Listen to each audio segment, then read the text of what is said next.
So I have Katy Meline here. She's going to share a little bit about her story and some work that she's doing now. I'll let you kind of talk about, your childhood and events leading up until now. Yeah. So growing up, like my childhood, it was pretty normal. I grew up in a good family. My mom has worked in the courthouse for over 30 years, and my dad was a state union worker. Okay.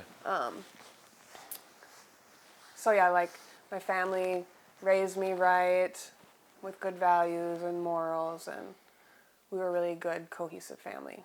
When I was 14 years old, I was sexually assaulted, and that radically changed like all the relationships in my family.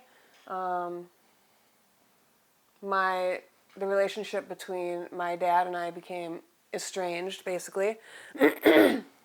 And my parents didn't really know how to handle the situation. So I guess the dynamic was like, don't talk, don't trust, don't feel.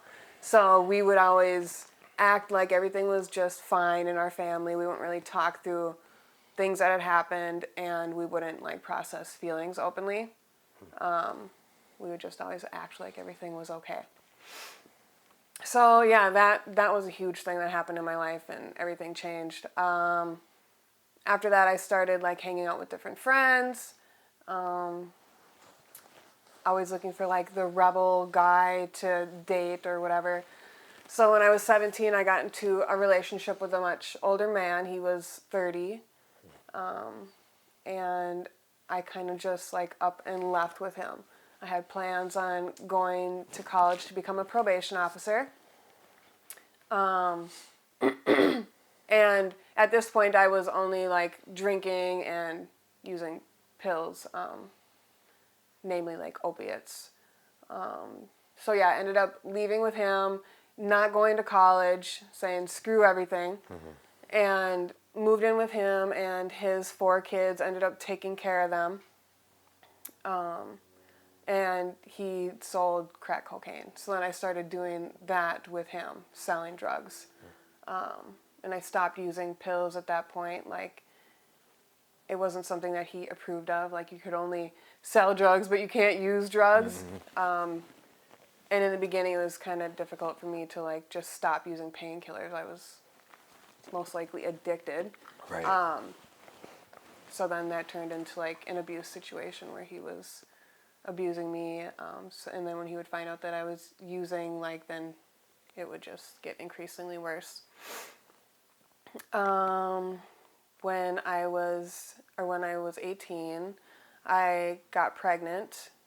And then about 8 months after that, we had gotten set up and for selling crack cocaine. And in my young mind, like, I wanted to prove my love to him, and decided rather quickly when we got arrested that I was going to take the blame and say that the drugs were mine, because then this guy would love me and know that I was loyal or whatever. Years later, I realized that he had like brainwashed me and conditioned me into that type of thinking and mentality, just through conversations, or how he would treat women, that their property, or the purpose of having a woman around is so that they would hold the drugs. Just like all the conversations and being around that just kind of conditioned me and brainwashed me. And like how he would treat those women as if they were superior, but like wouldn't really think that about them, but he would make them feel that way. Right. And so then in my mind, 18 years old, I was like, well, I want him to like think of me like that, or treat me like that, or whatever it was. So yeah, so I ended up telling the task force that the drugs were mine, they weren't his.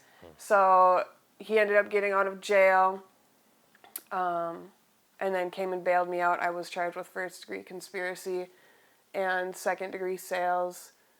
And then I ended up having my daughter shortly after that. And like the abuse just continued to get worse and worse and worse.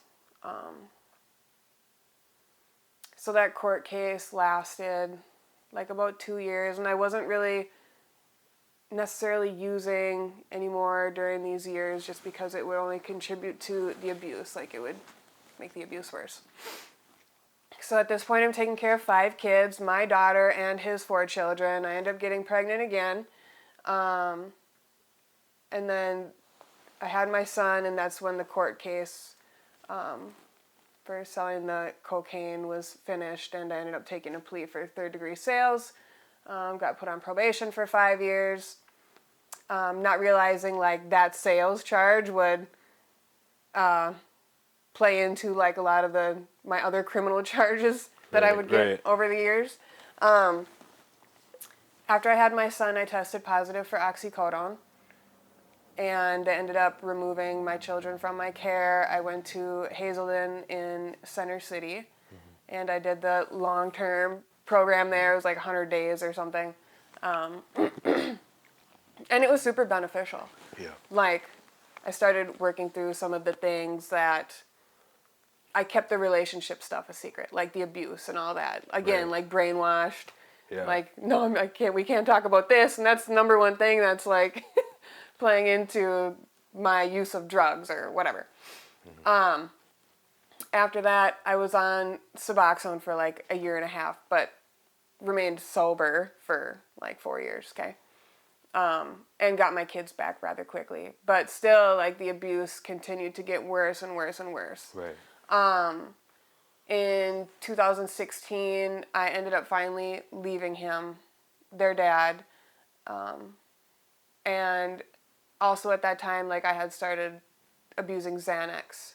I was diagnosed with PTSD, and they prescribed me Xanax, like a really high dose of Xanax. So, Makes sense. yeah, sure. Just make her black out. Everything will be fine. So yeah, and so I was like, okay, well, either I'm going to overdose on this stupid medication or he's going to end up killing me. Either way, whatever, I don't care. Like, things just didn't matter. So I ended up going to a short-term treatment called Project Turnabout in Granite Falls, Minnesota. Yep. Which is where I'm originally from.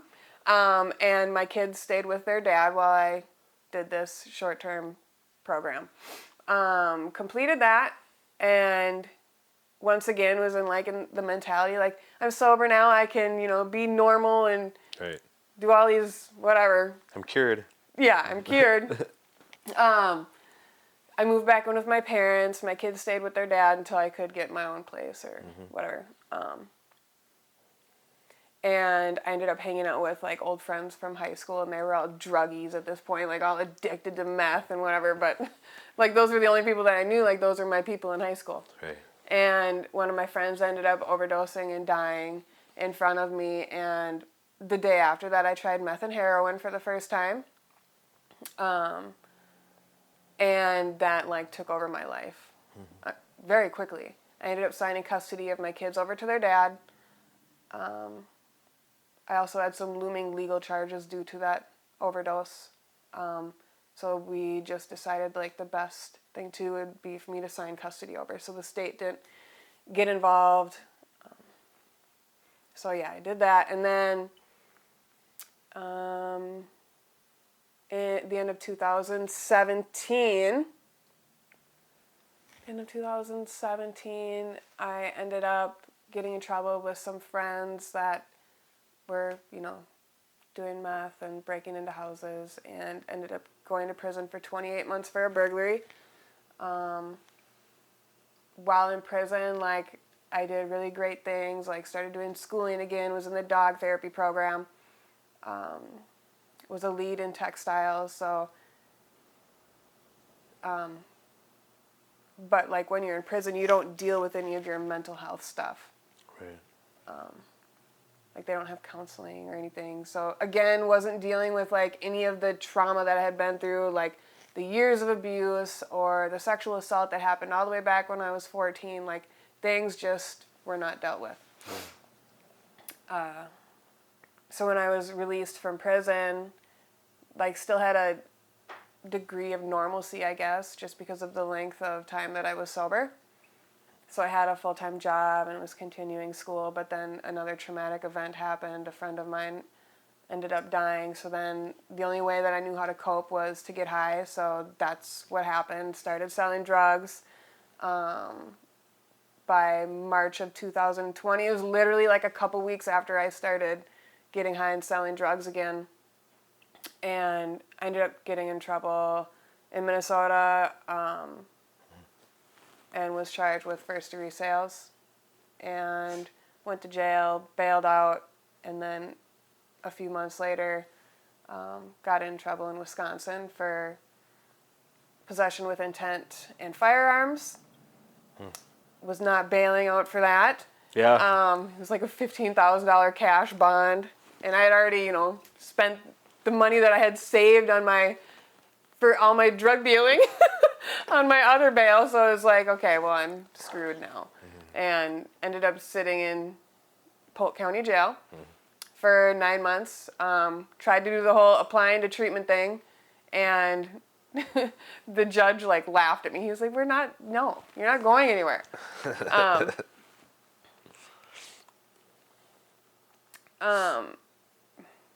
So after 9 months, I ended up firing my public defender because he came in and he was like, okay, well, they just want you to testify against the people that you were with, and then, you'll do minimal jail time and you'll be out. And I was like, I'm not doing that. So, I ended up firing him that day. I was like, well, what if I want a different attorney? And he was like, well, that's your decision. So we went to court. I fired him, and then I had to wait to get another public defender in the state of Wisconsin during COVID. This is 2020, COVID is really crazy. And they were like, I would call these people, and they were like, we can't tell you anything. We don't know when you're going to get a lawyer. And I'm like, okay, great. Just send me to prison. So I ended up getting a different attorney. She was actually from St. Paul because my co-defendants and I couldn't have attorneys from the same county or whatever, conflict of interest. And then at one of my hearings, my bail reduction hearing, I was trying to get it lowered to $5,000 so I could bail out and then, continue doing the same stuff. And the judge was like, I'm not lowering your bail. But I had a stand-in judge that day. And he was like, well, you have this stuff about treatment. And so they ended up allowing me to go to the Adult and Teen Challenge program, located in La Crosse. I still don't really know or understand, how I ended up going to that specific center. I ended up getting an AODA assessment the beginning of my time in Polk County trying to go to treatment. But I didn't really know where I was going to go to treatment. I just know that I wanted to go. They weren't going to let me go to Minnesota, and then they said there was one in Wisconsin, but I didn't even know where it was. Yeah. And so that day in court, he was like, okay, well, I'm going to give you a signature bond, and you can go to the Adult and Teen Challenge program. Wow. And the lady that, the program coordinator, whatever, from the Adult and Teen Challenge program, they were already on their way to Polk County, before the hearing even began. It's 2.5, 3 hour drive. Wow. Because that was in La Crosse. So it was they came there in good faith thinking that I was going to get released. So they were there as soon as I was done with court, and I was like, what in the world? I didn't understand it. So I'm paranoid thinking the feds are going to arrest me when I get out. There's no way they're just going to let me out of jail. I have all this stuff going on. Yeah. So I got out of jail. I went to the program in La Crosse. And I was there for 3 months. When I walked in the doors, it was very weird because everybody was really nice. When you come from selling drugs and being around people in a crazy lifestyle. Yeah, or jail. And then all of a sudden, people want to give you a hug and, I love you. It's what is wrong with you people? Do not touch me. You guys are up to something. What are you up to? It's a huge culture shock. Yeah. And I think it even made me angry. Oh, yeah. Yeah. But slowly, it started to soften me because they were always like that. Yeah. It wasn't because they wanted something or, and they didn't really push me to have in-depth conversations or if anybody was to ask about my family or anything like that, it's I'm shutting that down right away. I'm not telling you anything like that. Right. And why would you want to know that? What's your motivation? Yeah, here? you gotta have some. What's your underlying- angle? Yeah, ulterior motive. Right. Oh my goodness. So I started doing like these packets on receiving God's love. So I grew up in a Lutheran church, so I had this idea of who God was, but Yep.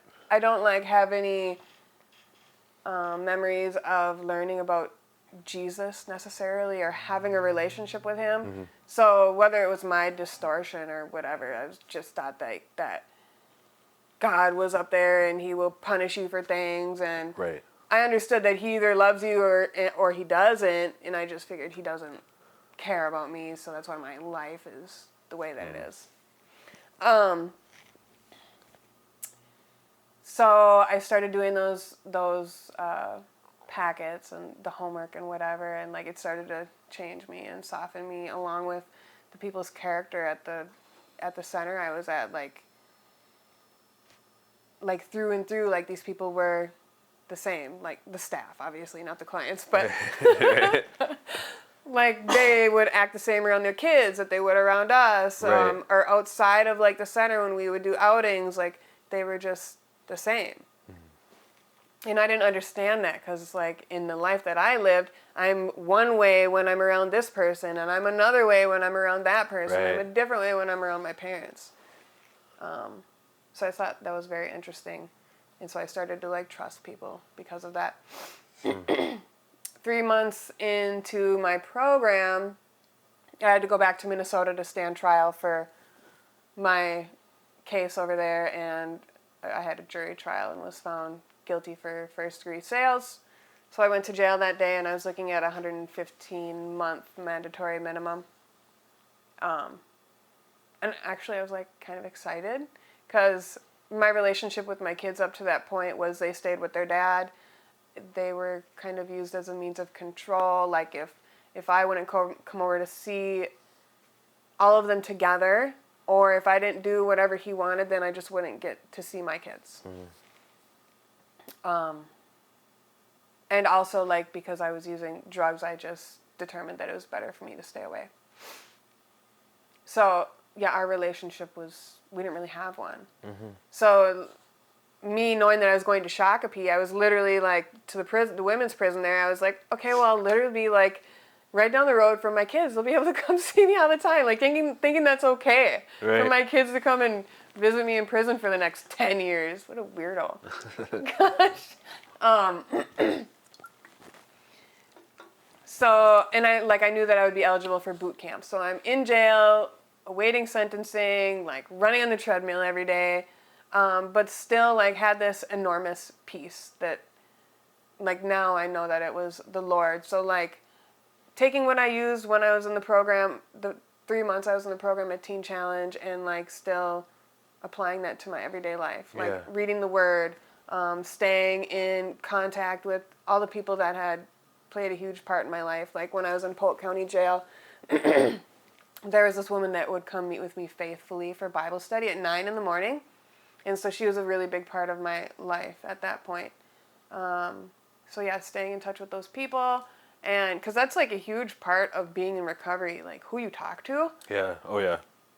So like that was one of my main problems. Like my decisions on who I hung out with, like that. Right. Yeah, that greatly affected my life.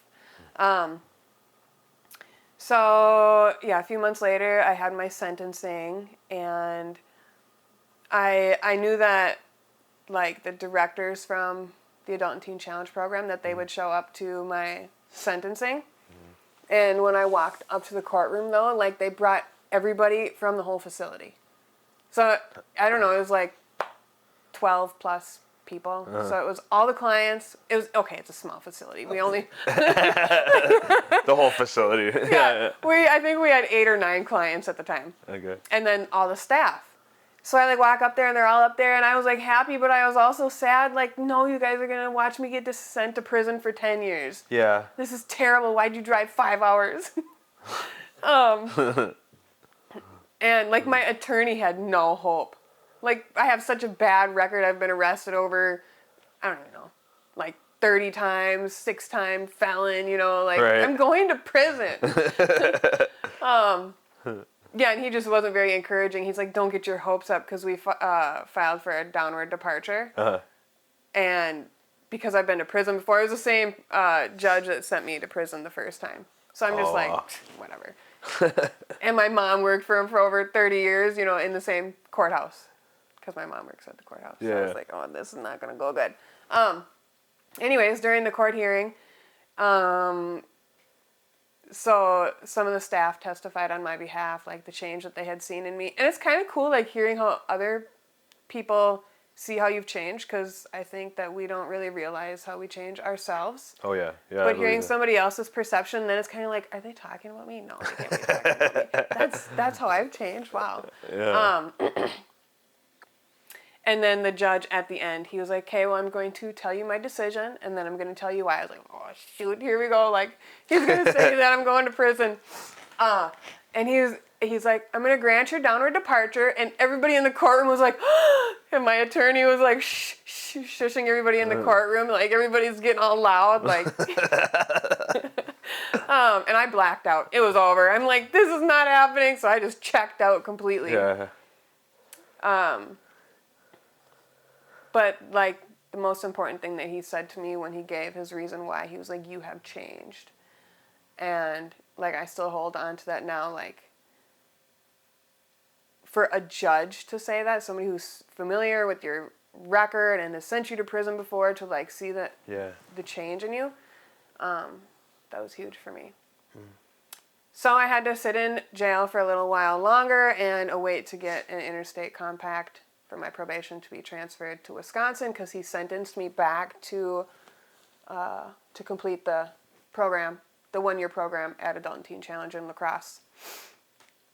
And then I had put the 10 years over my head, and then probation for 5 years. I've never completed, like, probation successfully, Right. so I'm like, oh shoot, you know. So I go back to Wisconsin. I think I was in jail for like another month. And then I go back to the program, and I completed it. I graduated June of 2022. And then I was hired as a recovery coach at the center there. And then I had my sentencing for Wisconsin at the end of that summer. And, like, going into it, like, I was prepared. Before I went to court, you know, Right, I was like, had my white t-shirts and underwear, you know, packed with me, because in Polk County you can bring your own underclothes. I knew I was going to jail, but everybody else was really hopeful that the same thing was going to happen that happened for my Minnesota case. And I'm like, there's no frickin' way that I'm not going to get sent away for a long time for both of these cases. So again, like, we brought everybody from the program, and people testified about the changes in me and whatever. And the prosecutor was asking for 5 to 7 years, and they're just really harsh in Wisconsin. They don't care, like, if you're rehabilitated or whatever it is. Like, they still want you to serve time for, because drugs is viewed as, like, in Minnesota they take more of a standpoint that, okay, you need help. In Wisconsin, if you sell drugs, you're the problem. You're why our communities are the way that they are. We want to send you away. Even though you're mostly just supporting your own habit. Yeah. So at one point the judge was like, there was guns found and all these drugs. Just think of all the blood that was shed. And I'm like, holy, we didn't kill anybody. Jeez.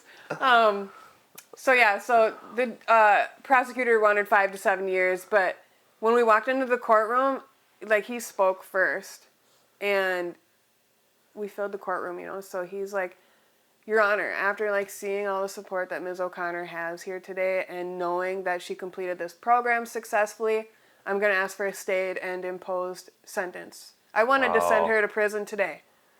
And then his mind just, like, changed in front of us. It was really cool. So I'm like, there's no way, like, that I'm not going to prison again, you know? But that was a good way to start the hearing, because then I was encouraged. Like, wow, I'm not going to prison in Wisconsin either. This is so crazy. And, like, I remember thinking in my mind, like, God, what are you doing with my life? Yeah. Like, why are you, like, bringing me through these situations? Why am I not having any great consequences? You know, so, like, I had felt like there was a calling on, felt and knew, there was a calling on my life since I've been sober and in recovery and whatever. But it's different when you're facing, like, long-term prison. Yeah. And, like, potentially the majority of the rest of your life, and then it changes. Like, I planned to go to prison.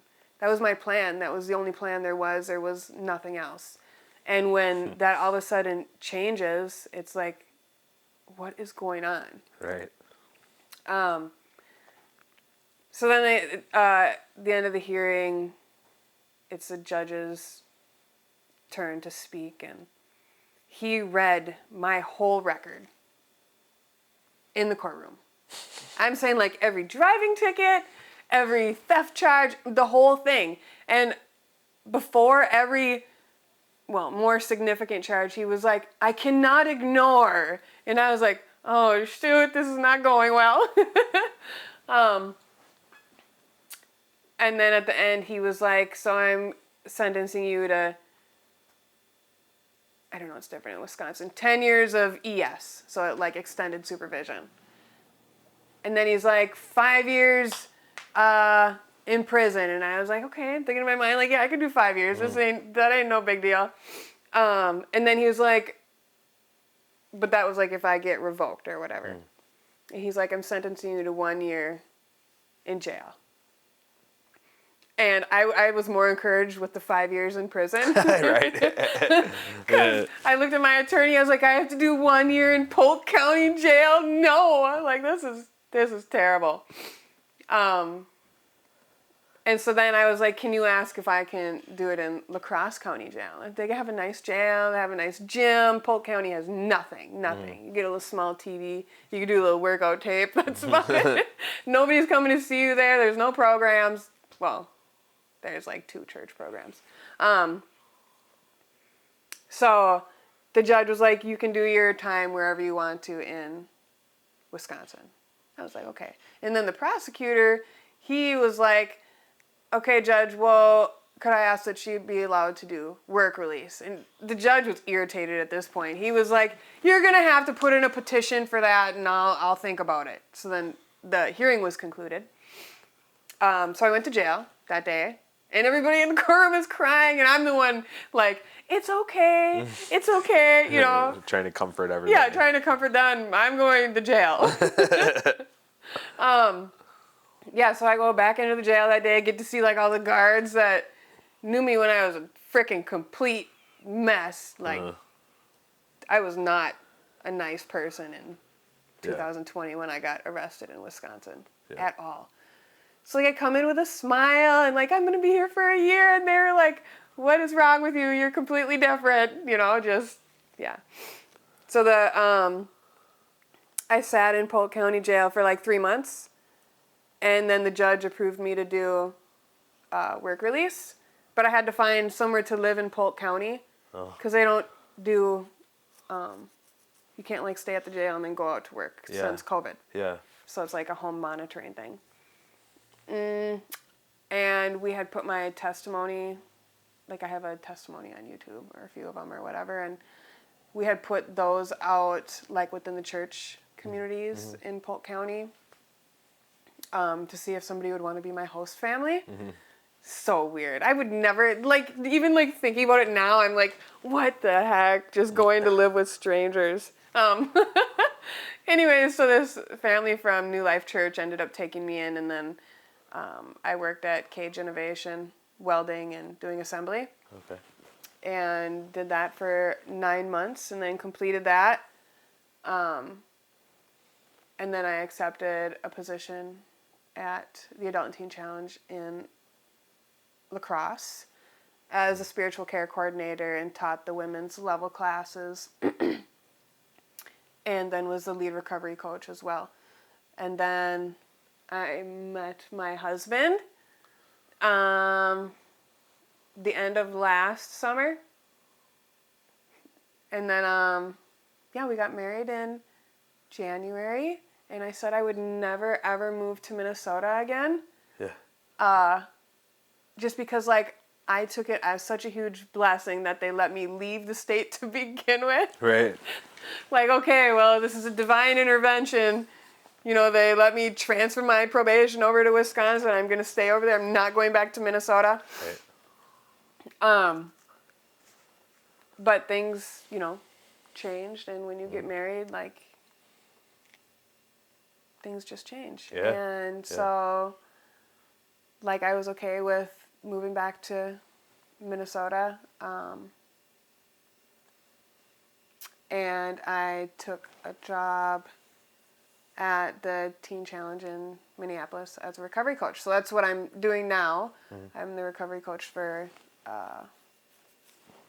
the women's long-term program. And yeah, I don't know what God's going to lead us to next. Trying to buy a house, and It's amazing. yeah. It's a very powerful story. I mean, yeah, I just appreciate you being vulnerable as well, and, you know, sharing all of that. What would you say to someone who's still struggling or maybe going through it right now? Well, what advice would you give? I don't know about advice. So, like, my mind is changing about how people approach recovery. And, like, I've, like, more recently, I think, so I've, like, been spending a lot of time thinking about that. And what is the biggest impact, or how do you have the biggest impact on somebody who's struggling? Yeah. At my other job, like, it was more authoritative, and having more of, like, a role of, like, telling them what to do. Yeah. And I think that's helpful, for sure. Like, that is helpful for somebody who needs... Yeah, but, like, somebody who has never had that, but they also have to, like, accept that into their life and not... Yeah.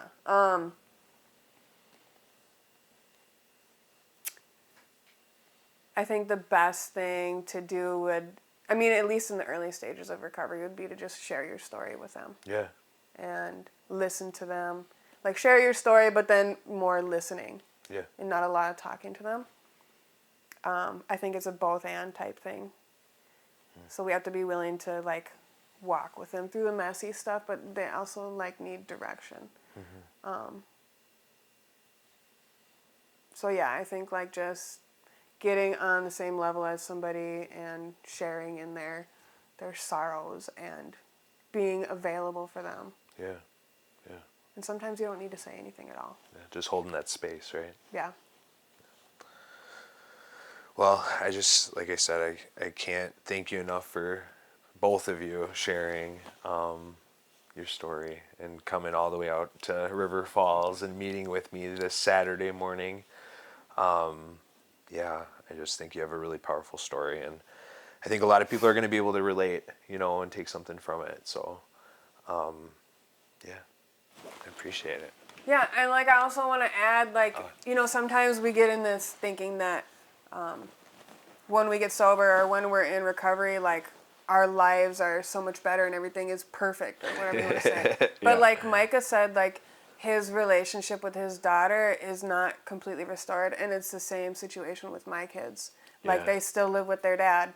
Their dad and I still don't get along, and, I mean, that's just a boundary that I have.